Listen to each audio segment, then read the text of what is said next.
भाई जो लोग कहते हैं ना कि आपके संत रामपाल जी महाराज ऐसे हैं वैसे हैं, तो भाई संत रामपाल जी महाराज कैसे हैं हम यह बताकर नहीं, सबूत के साथ दिखाकर बताएंगे। सबसे पहले आप इस वीडियो को देखिए। इस वीडियो में ये भाई क्या कह रहा है और इसने अपनी आंखों से ग्राउंड रिपोर्ट चेक की है। रामपाल जी महाराज संत साहिब भगवान है भाई, हमारा नाम का दोस्त है। कोई गुंडा को कोई आतंकवादी को हमने से गुंडा आतंकवादी की जरूरत है ना कि हमने से देशभक्त हैं जो हमारा काम ही नहीं आवा। धन्यवाद करा संत रामपाल जी महाराज, जिसको सरकार देशद्रोही बोला है और जिसको यहाँ कुछ फकंडी लोग देशद्रोही बोला है। उनने मैं बताया क्यों इन किसानों के लिए खड़े हुआ तो रामपाल जी महाराज खड़े हुए हैं, उसकी सत नमन करा, उसके लिए सदा क्या रहा उसका हत्तर है जाना थे उसकी महाराज जो शान करा उसका डबल तारा तैयार कर देंगे।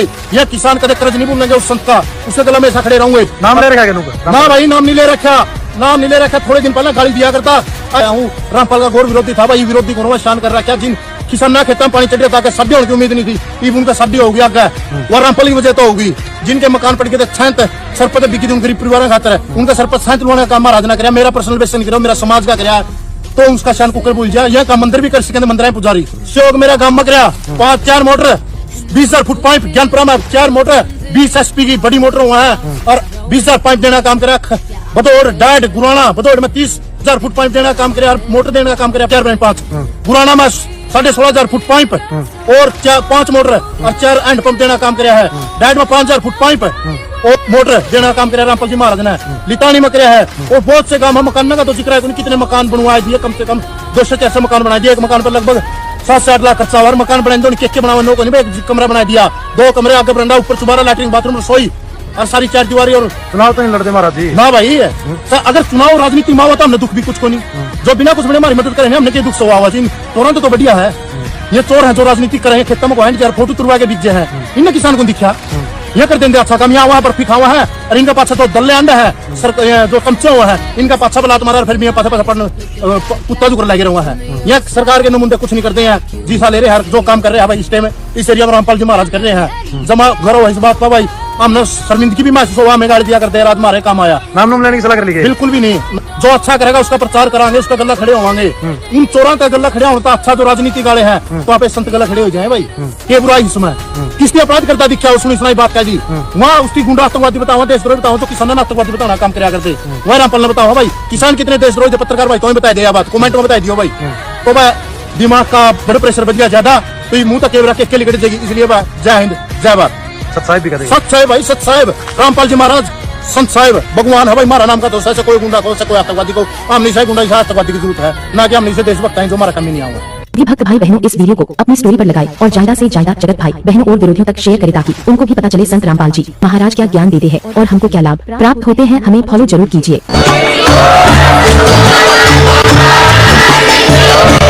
जैन थेड़ी बदरकन है, कट्टर विरोधी हूँ। जैन थेड़ी बदरकन है। मैं संत रामपाल महाराज जी तो एक के बात कहना चाहूँ भाई, अगर आप बह रहा हो देखो हमने बहुत तकड़ी आस है, कट्टर विरोधी थे लेकिन अब हम दिल से ये चाहूँगा कि आप जल्दी से जल्दी बह रहा हो और पूरे दल बल के साथ किसान मजदूर आपके साथ पहुँचेगा। हम भी खुद भी आपके जो है दर्शन करना चाहवा। हाँ कट्टर विरोधी थे लेकिन अब को नहीं, हम हमें ये चाह रहे हैं कि भाई जो परम पिता परमात्मा का दर्जा किसान मजदूर ने संत रामपाल महाराज जी को दिया है, खुद चाहवा कि जल्दी से जल्दी बह रहा है। लेकिन इस टाइम जो आपका दर्जा है वो एक CM PM ने छोड़ो एक परमात्मा के बराबर का है, क्योंकि जितनी जल्दी किसान मजदूर की आवाज आपने सुनी है इतनी जल्दी एक परमात्मा सुन सकता है, आम इंसान नहीं सुन सकता। आपकी इज्जत है आत्मा में यहाँ पर खड़े हैं, आप देख सको हो जो भी जितना भी पानी जीरी के में था सारा उतर गया है। संत रामपाल महाराज जी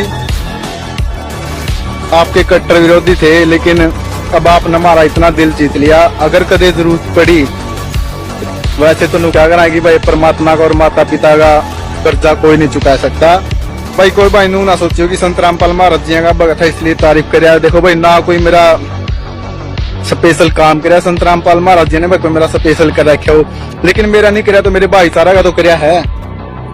अगर कदे जरूरत पड़ी संत रामपाल महाराज जी ने तो भाई तन मन धन तय संत रामपाल महाराज जी के समर्थन में पहुंचाएंगे भाई। तो भाई आप जो भी सोचते हो संत रामपाल जी महाराज के बारे में, लेकिन सच्चाई छुपाने से नहीं छुपती। सच्चाई तो सच्चाई ही रहेगी, एक ना एक दिन सच्चाई सामने आती है। और अगर आप अभी भी संत रामपाल जी महाराज के विरोध में रहेंगे तो आपको एक ना एक दिन उनके सामने झुकना ही पड़ेगा, क्योंकि सच्चाई के सामने झूठ को हार माननी ही पड़ती है। हमने परमात्मा को पहचानना है कि हु इज गॉड, परमात्मा कौन है, कैसा है और कहाँ प्रमाण है जो हम बता रहे हैं। बगैर प्रमाण के तो आज तक हम सब की बातों पर विश्वास कर ही रहे थे, पर अब हम बिना प्रमाण मानना नहीं कभी भी किसी की बात को, क्योंकि हम दूध के जले हुए हैं और छाछ को भी फूकेंगे तब हम बचे रहेंगे। तो अभी तक जो ज्ञान हमें मिला सारा अज्ञान प्राप्त था। अब परमात्मा को पहचानेंगे, प्रमाणों से देखेंगे और जानेंगे, फिर हम भगवान पालेंगे। भगवान का पाना तो बिल्कुल आसान है, कुछ भी नहीं करना। एक मंत्र आपको दिए जाएंगे, दैनिक क्रिया करते हुए इनका जाप करना है, सत्संग सुनना है और परमात्मा के लिए सत्संग में भी आना है और पुण्य करने ही होते हैं। तो धार्मिक व्यक्तियों के पहले लक्षण है, पहले भगवान मिल जाएगा।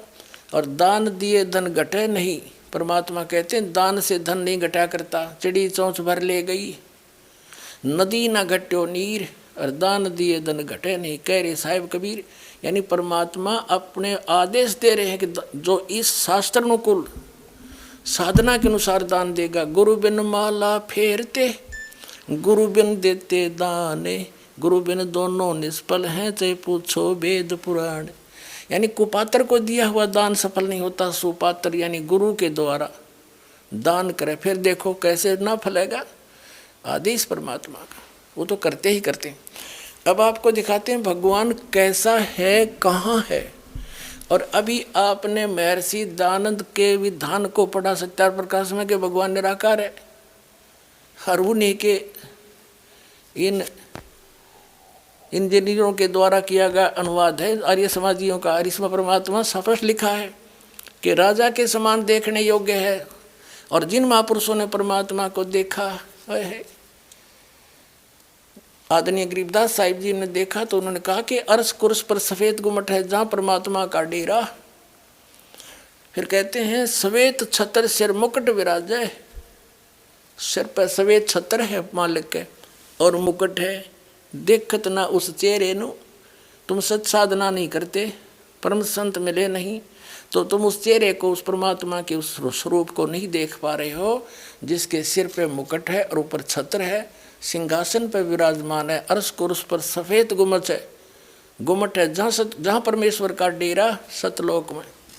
और वही वेद बताते हैं, वही वेद बताते हैं, वही आँखों देखा वो महापुरुष बताते हैं, जिनको भगवान अपने स्थान पर लेकर गए थे वापस छोड़ा था। और वही परमात्मा स्वयं बताते हैं।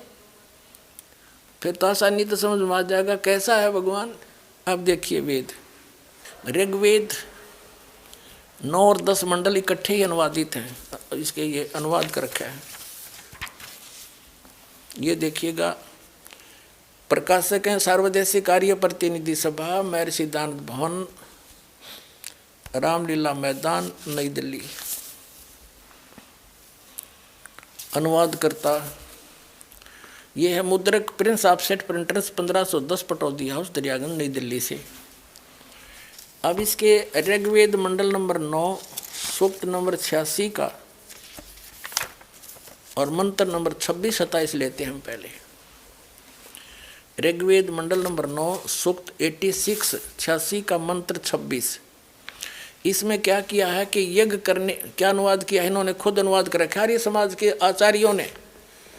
और जो भगवान को निराकार बताते, हर वेद क्या बताते, तो इन्हें खाक जाना वेदों का।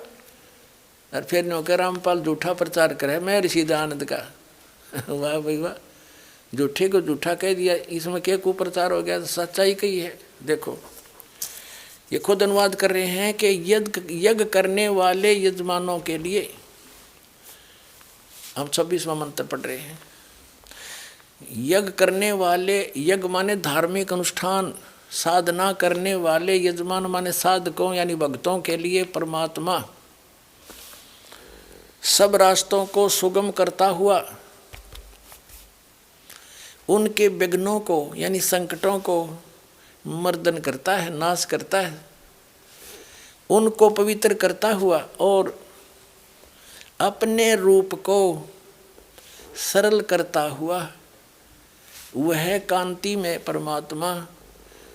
अब देखो इन्होंने इसका अर्थ सर्वज्ञ कर दिया कबीर का। ये देखो ये है कबीर, हम कबीर बोला बै कबीर, हम वेदों को वेद बोलते हैं, यहाँ कबीर, इसको इन्होंने संधि छेद करके ऐसे लिख दिया और अर्थ कर दिया सर्वज्ञ। यह लिखना था वो कबीर देव, कबीर देव, देव माने परमात्मा, कबीर भगवान विद्युत के समान क्रीड़ा करता हुआ वर्णीय पुरुष को यानी अच्छी आत्मा को प्राप्त होता है।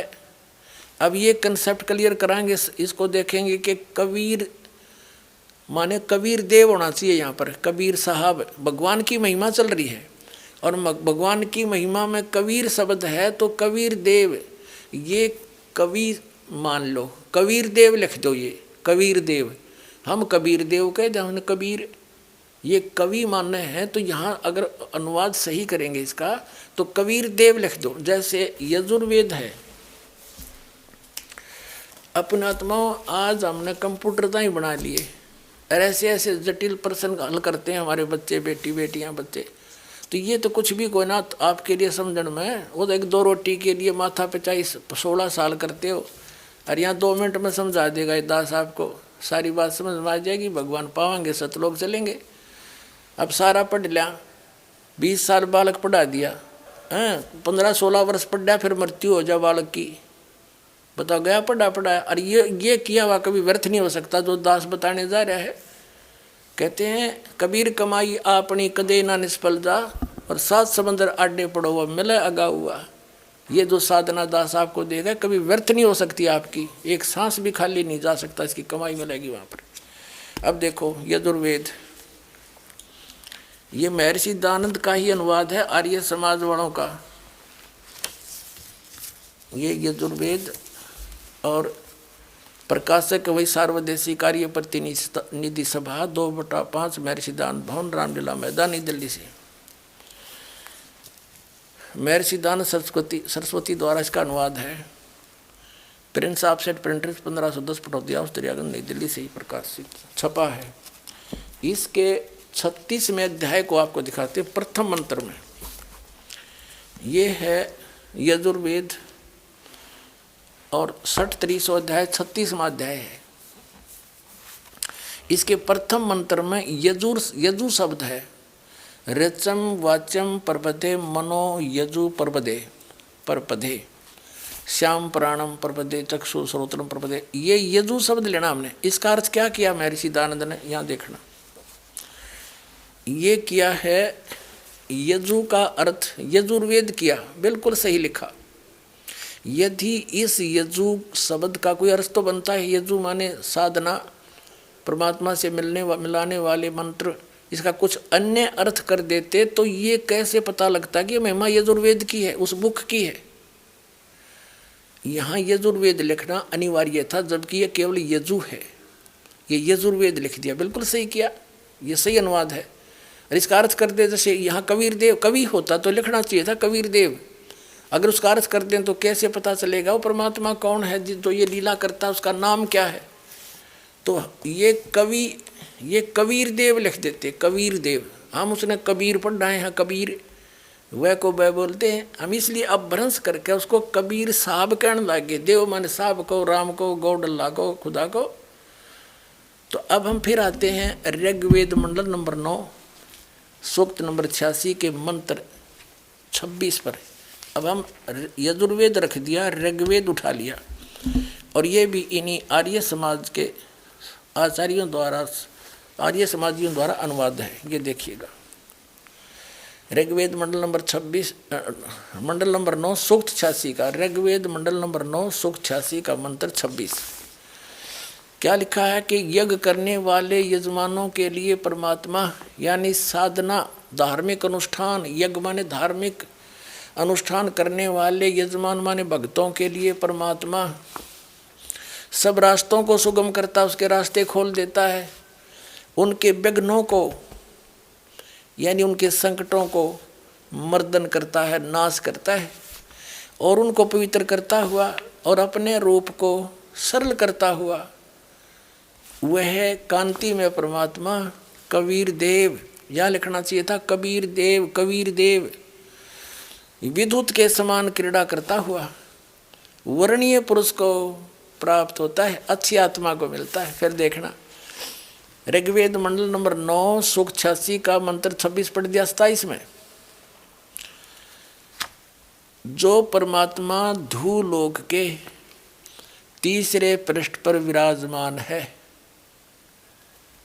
अब इससे क्या सिद्ध हो गया कि वो परमात्मा तीसरे धूलोक यानी उस तेजो में, सतलोक के तीसरे पोर्शन में, 3 विभाग हैं सतलोक के, आपको बहुत बार बताया है। बाह्य क्षेत्र में बाग बगीचे हैं, झरने बह रहे हैं, सुंदर हीरे पन्नों के वहाँ पर, जैसे यहाँ पत्थर के पहाड़ हैं वहाँ हीरे पन्नों उनके हीरों के पहाड़ हैं, और वहाँ फलदार वृक्ष हैं, सदाबहार वृक्ष हैं, और दूसरे भाग में नर और नारी ऐसी सृष्टि है जैसे आपकी यहाँ पर, लेकिन शरीर वृद्ध नहीं होता, वह मृत्यु नहीं होती, कोई दुख नहीं, कोई अभाव नहीं, कोई रोग नहीं किसी प्रकार का। और तीसरा जो पोर्शन है उसमें केवल हंस आत्मा रहती हैं, जो ओनली नर रहते हैं, और उसमें एक स्थान है जहाँ परमात्मा स्वयं विराजमान है। गुम्बज है, राजा के समान बैठे हैं वहाँ पर परमात्मा सिंहासन के ऊपर, सिर पे मुकुट है, सफेद छत्र है, बहुत बड़ा आलीशान उनका मकान है, परमात्मा जहाँ रह रहे हैं। अब ये तो स्पष्ट कर दिया कि वो परमात्मा तीसरे धूलोक के तीसरे पृष्ठ पर, तीसरे स्थान पर विराजमान है, तीसरे पोर्शन में। और ये आर्य समाज और ये इसके परिवर्तक महर्षि दयानंद क्या कहते हैं, एक झलक फिर दिखा दूं। ये सत्यार्थ प्रकाश महर्षि दयानंद का अनुवाद है, ये अनुभव है, ये निराकार बताता है भगवान को। ये कहाँ से छपा है? पुण्यात्मा इनकी पाल्य से ना उतरेगी, इतने आपका समझ में ना आवे। अक सचमुच ये इतने अनजान थे, अज्ञानी थे। असली और नकली नोट साथ साथ दिखाए जाएंगे तभी हम समझ पाएंगे। ये कहाँ से प्रकाशित है? आचार्य प्रिंटिंग प्रेस, दयानंद मठ गोहाना मार्ग रोहतक से। इसके देखिएगा, ये आपने पहले ही पढ़ा था, फिर देख ली सप्तम समोल्लास में। ये सप्तम समोल्लास सत्यार्थ प्रकाश के 154 पृष्ठ पे प्रश्न किया किसी ने, ईश्वर साकार है निराकार? महर्षि दयानंद कहते हैं परमात्मा निराकार है। स्पष्ट हो गया। अब हम फिर आते हैं ऋग्वेद, इन्हीं के नारिय समाजियों का अनुवाद है ये ऋग्वेद। और पुण्यात्मा अगर दास इसका अनुवाद करता और आपको बताता तो ये अवश्य भ्रमित कर। पहले कह रहे थे रामपाल ने संस्कृत नहीं आती, तो इनका फिर दाव लग जाता। आम आदमी ये समझ लेता भाई संस्कृत तो जो जानते हैं वही समझ सकते हैं। ये अभी थोड़ी सी कमी त्रुटि आपका जरूर रह जाती है कितना न कितना है, तो वह बिना छोड़ी भगवान ने इन इंजीनियरों द्वारा ही करवा दिया अनुवाद। इनकी बुद्धि पर पत्थर घेर दिया जब ये सच्चे श्लोक परमात्मा ने अनुवाद करवाया। परमात्मा क्या नहीं कर सकता, जीव का क्या औकात है? चोर चुरावे तूंबड़ी गाड्डे पानी में, वह गाड्डे वह ऊपर आओ न सच्चाई छानी ना। अब फिर देखो, ये हमने फिर ऋग्वेद मंडल नंबर 9-10 उठा लिया और इसके अनुवाद करता यही, ये प्रकाशक भी वही हैं। ये अनुवाद करता मुद्रक Prince Offset Printers 1510 Pataudi House त्रियागन नई दिल्ली से। अब हम ऋग्वेद मंडल नंबर 9 सूक्त 86 का मंत्र 26-27 पढ़ दिया। 27 में हमने पढ़ा कि जो परमात्मा धूलोक के तीसरे पृष्ठ पर रहता है, विराजमान है। इसे सिद्ध हो गया भगवान एक स्थान पर रहने वाला एक देशीय है और वहाँ से गति करके आता है। यहाँ देखना, अब ऋग्वेद इसी मंडल नंबर 82 का मंत्र एक और कतिक स्पष्ट कर देगा। मंडल नंबर 9 सूक्त 82 ऋग्वेद का और मंत्र 1, सोम माने सर्वोत्पादक प्रभु, सबकी उत्पत्ति करने वाला, प्रकाश रूप, सद्गुणों की वर्षा करने वाला और पापों का हरण करने वाला, महर्षि के पाप का काट नहीं सकता। और वेद कहते हैं पापों का हरण करने वाला वह राजेव, राजेव राजा के समान। ये देखो 269 पे पढ़ा हमने, कदे नहीं सोचा पृष्ठ बदल गया होगा। अब 270 पे राजेव के, राजा के समान, यहाँ तो लिखा राजा के समान, राजा के यहाँ आ गया समान। राजा के समान दर्शनीय है, देखण जोगा है, साकार है, राजा के समान सिंहासन पर बैठा है और वह पृथ्वी आदि लोक लोकांतरों के चारों ओर शब्दमान हो रहा है। वह वर्णीय पुरुष को जो दृढ़ भक्त है उसको पवित्र करता हुआ मिलता है, उसको प्राप्त होता है दृढ़ भक्त को, अच्छी आत्मा को जो दृढ़ भक्त है। जिस प्रकार विद्युत स्नेह वाले स्थानों को आधार बनाकर प्राप्त होता है। और देखियो फिर क्या किस उद्देश्य से लेकर आता है, हे परमात्मन उद्देश्य करने, उपदेश करने की इच्छा से आप महापुरुषों को प्राप्त होते हो। आप अत्यंत गतिशील पदार्थ के समान यानी बहुत तीव्रता से हमारे अध्यात्म यज्ञ को प्राप्त होते हो। आप कबीर देव हैं, वो सिद्ध कर दिया था, आप कबीर देव हैं, आप कबीर साहब हैं, शुद्ध स्वरूप हैं। हमारे पापों को दूर करके हे अमर परमात्मा हमको सुख दें। अपने आत्माओं मोती मुक्ता दर्शत नाही, ये जग है सब अंदरे, दिखत के तो नैन चुम इनका फिरा मोतिया बंदरे।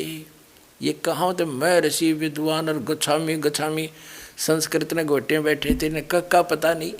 वेद क्या बताते हैं, भगवान साकार है, नर आकार है, राजा के समान देखने में है, वहाँ पर एक स्थान पर रहता है, ये निराकार बताते हैं। आर्य समाज के आचार्य और महर्षि दयानंद, और परमात्मा किसी लोक में नहीं रहता। तो खाक विद्वान था ये, क्या जाना इनको, इन्होंने वेदों को।